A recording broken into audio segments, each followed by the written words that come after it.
Petugas gabungan TNI Polri Jumat sore mengevakuasi jenazah Gabriela Meliani, tenaga medis yang gugur akibat penyerangan kelompok teroris di distrik Kiwirok, Pegunungan Bintang, Papua.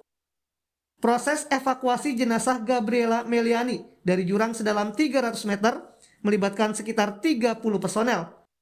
Evakuasi berlangsung sekitar 2 jam. Setelah dievakuasi, jenazah disemayamkan di pos Koramil Kiwirok. Sementara sebanyak 9 tenaga kesehatan lainnya yang juga menjadi korban penyerangan kelompok teroris di Papua dievakuasi ke Jayapura Jumat pagi. Dari 9 tenaga kesehatan yang dievakuasi, 5 orang diantaranya mengalami luka serius akibat penganiayaan yang dilakukan kelompok teroris.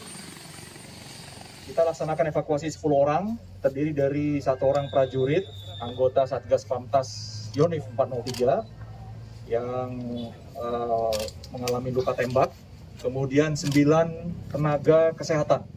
Mereka terdiri dari 1 orang dokter, 3 orang perawat wanita, dan sisanya adalah mantri kesehatan.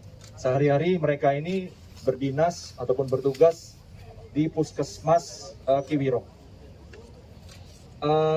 Dari 9 orang tadi kita lihat 5 orang mengalami luka akibat penyiksaan, penganiayaan. Seorang tenaga kesehatan yang selamat dari penyerangan kelompok teroris di Papua menceritakan, ia bersama rekan sejawatnya menyelamatkan diri ketika kelompok teroris membakar puskesmas di distrik Kiwirok.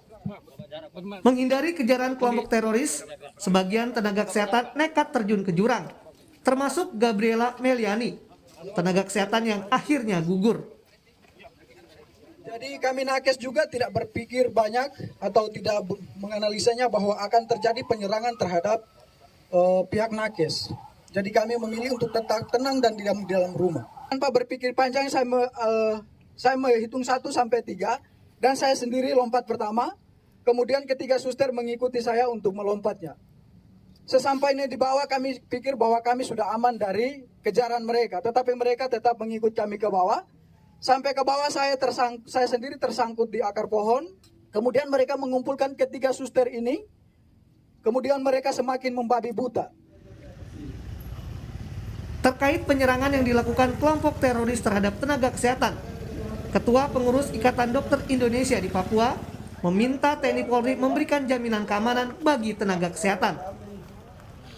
Kebetulan saya sebagai Ketua Wilayah telah menyampaikan surat dalam arti ke Gubernur yang meminta kepada pemerintah daerah Provinsi Papua beserta TNI Polri ya untuk menjamin khususnya keamanan dan keselamatan tenaga kesehatan yang bertugas di seluruh wilayah Papua. Dalam program Sapa Indonesia Malam 17 September 2021, Kabid Humas Polda Papua, Kombes Ahmad Mustafa Kamal, meminta dukungan semua pihak, termasuk masyarakat dan tokoh adat, untuk membantu keamanan di Papua dari kelompok teroris. Hal ini karena masih minimnya petugas dibandingkan luasnya area yang mesti dijaga. Dari itu kita semua harus berkolaborasi antara TNI, Polri, dan pemerintah daerah serta tokoh masyarakat yang ada di seluruh wilayah Papua sehingga kita bersama-sama untuk membangun Papua ini menjadi lebih baik.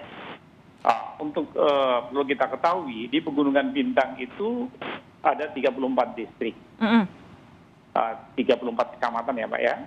Terus kemudian polseknya itu baru 3, kemudian pospolnya 3. Bisa dibayangkan dengan keterbatasan yang sangat luar biasa itu, maka bagaimana kita mampu mendampingi seluruh tim medis yang ada di wilayah gunungan. Perlu diketahui hari Selasa setelah hari Senin KKB melakukan kekerasan di Kiwirok, juga di Ogika pada hari Selasa mereka juga melakukan pembakaran di beberapa fasilitas yang lain. Sebelumnya, penyerangan dilakukan kelompok teroris terhadap 11 tenaga kesehatan di distrik Kiwirok, Pegunungan Bintang, Papua, Senin lalu. 1 tenaga kesehatan gugur, 1 tenaga kesehatan hilang, dan 9 lainnya mengalami luka-luka. Pengejaran dilakukan oleh TNI Polri terhadap kelompok teroris yang melakukan penyerangan kepada tenaga kesehatan. Tim Liputan, Kompas TV. supaya